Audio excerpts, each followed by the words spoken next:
एक समय की बात है, दूरस्थ धरती के हरित पहाड़ियों में बसे एक छोटे से गांव में एक प्रसिद्ध बौद्ध सन्यासी रहते थे जिनका नाम मास्टर केशव था। उनकी बुद्धिमत्ता, सहानुभूति और अद्वितीय क्षमता के लिए उन्हें देश विदेश में मशहूर था, जो उनकी शिक्षाओं के माध्यम से मनोहारी जीवन सीखों को समझाने में सक्षम थे। मास्टर केशव की एक अद्वितीय शक्ति थी जिसने सभी लोगों को चमत्कारिक रूप से आकर्षित किया, शांति की शक्ति। बहुत से लोगों को लगता था कि सन्यासी की बुद्धिमत्ता केवल उनके बोले गए शब्दों में होती है, लेकिन मास्टर केशव ने दिखाया कि सच्ची बुद्धिमत्ता शांति में भी पाई जा सकती है। गांव में इस बात की जानकारी तेजी से फैली और लोग उत्सुकता से मास्टर केशव की शांतिदायक शक्ति को देखने के लिए उनके मंदिर के बाहर एकत्र होते थे। वे आशा के साथ उनके पास आते थे, जीने का एक मौका पाने की आशा रखते थे और अपने आश्रय से स्वयं को सुलभ बनाने की आशा करते थे। एक दिन एक बेचैन युवक नाम अर्जुन मंदिर पहुंचा। उसने जीवन में रास्ता खो दिया था, चिंताएं और लोगों से प्रत्याशा की सतत आवश्यकता के बोझ में थे। अर्जुन को इस बात का पता था कि मास्टर केशव से मार्गदर्शन मांगना उसे संयम और स्पष्टता की आवश्यकता को ढंकने की आशा थी। आशा के साथ अपने हृदय में अर्जुन मंदिर के पास पहुंचा और मास्टर केशव से नम्रता से मुलाकात के लिए आग्रह किया। सन्यासी शांत और स्थिर रूप में उसे एक प्यारी मुस्कान के साथ स्वागत किया और उसे शांति के साथ बैठने के लिए इशारा किया।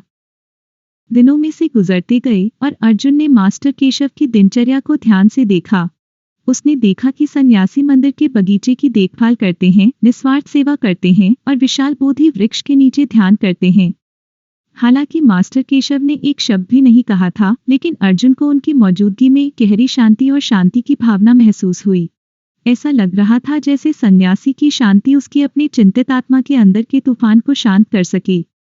एक शाम सूर्य आसमान को भूरे और सोने की धूप में लपेट रहा था। अर्जुन अपनी जिज्ञासा को और नहीं रोक सका।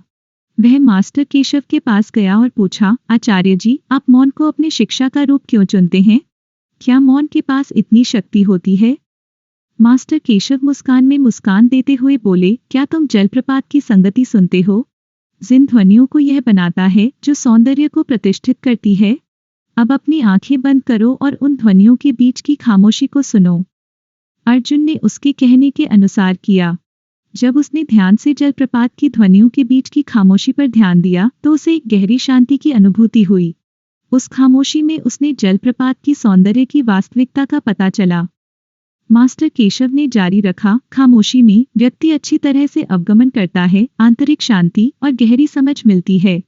जब हम अपने मन की लगातार बकवास को थाम देते हैं और अपने अंतर्मन की खामोशी को ग्रहण करते हैं, तब हमें अपने अंदर से ज्ञान स्वतः ही प्रकट होने की अनुमति मिलती है। खामोशी अभाव नहीं है, यह गहरी सूझबूझ के द्वार है। अर्जुन इन शब्दों से गहराया गया। उसे यह जागरूकता हुई कि जीवन की चंगुल से बाहर आकर और दृढ़ता से शांति को अपने जीवन में लाने की शक्ति को वह नजदीकी जागा सकता है। मास्टर केशव की शिक्षाओं से प्रेरित होकर उसने स्वयं को शांति की प्रथा में समर्पित कर दिया और अपने जीवन में शांति को लाने के लिए प्रयास किया। अर्जुन बदले हुए रूप में गांव लौटा, जबकि वह शांति से प्रभावित मनुष्य था। उसने अपने नवीन मिले ज्ञान को दूसरों के साथ साझा किया, उन्हें याद दिलाया कि शांति और स्थिरता उनके अंदर ही है।